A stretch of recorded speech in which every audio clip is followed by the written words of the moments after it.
அண்ணாவட்டம் பகுதியில் மாட்டுத் தீவனத்தில் விஷம் கலந்த மர்ம நபர், 5 மாடுகள் உயிரிழப்பு. கதறி எழுத மாட்டின் உரிமையாளர். திருப்பத்தூர் மாவட்டம் ஜோலார்பேட்டை அடுத்த அண்ணாண்டப்பட்டி அண்ணாவட்டம் பகுதியை சார்ந்த ராஜேந்திரன். இவர் லோன் எடுத்து 3 லட்சம் மதிப்பிலான 5 மாடுகளை வளர்த்து வந்தார். இந்நிலையில் வழக்கம் போல நேற்று இரவு வீட்டின் பின்புறம் நிலத்தில் மாட்டுக்கான தீவனம் நோயை வேக வைத்து மாட்டிற்கு வைத்துவிட்டு வீட்டிற்கு தூங்க சென்றார். இதனை அறிந்த மர்ம நபர் அந்த நொய்யில் விஷத்தை கலந்து வைத்தார். இதனை அந்த 5 மாடுகளும் சாப்பிட்டது. காலை எழுந்து பார்த்தபோது அவருடைய 5 மாடுகளும் கீழே விழுந்து கிடந்தன.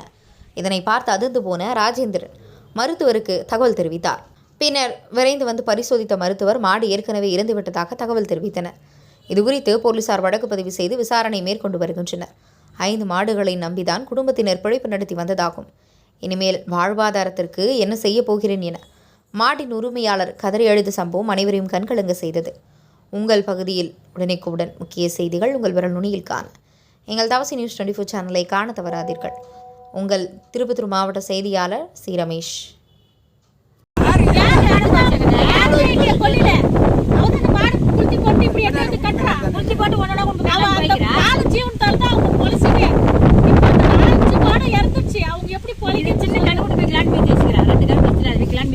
மொத்தம் எத்தனை மாடு? 5 மாடு ஐயா. 5 மாடு இறந்தது. அந்த பாலை வித்து தான் அவங்க பொழப்பே ஓடுச்சு.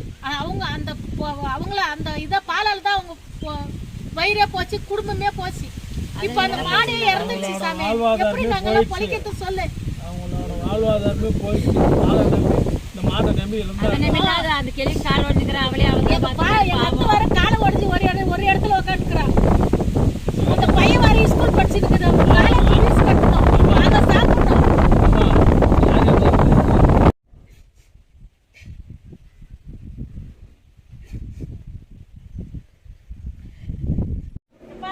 இந்த 2 கண்டுக்குட்டியும் பால் குடிக்கிற கண்டுக்குட்டி 5 மாடும் விஷம் வச்சு கொண்டுட்டாங்களப்பா. நாங்க எப்படிப்பா பொழைக்கிறது? அதனால தான்ப்பா நாங்க வாழ்க்கையே நாங்க தொலைச்சிருந்தோம். 5 மாடும் செத்துருச்சப்பா. கடுத்து வரையே காலி ஆயிடுச்சுப்பா. அதனால தான் நாங்க பொழைச்சிருந்தோம் சாமி. நாங்க இதுக்கு மேலே எங்க அக்கா எப்படி பொழைக்குவா? இந்த மாதிரி எங்களை பண்ணிட்டாங்களே சாமி. வேற எந்த கை தொழிலும் தெரியாது எங்களுக்கு. சின்னத்துல இருந்து பால் தொழில் தான் எங்களுக்கு.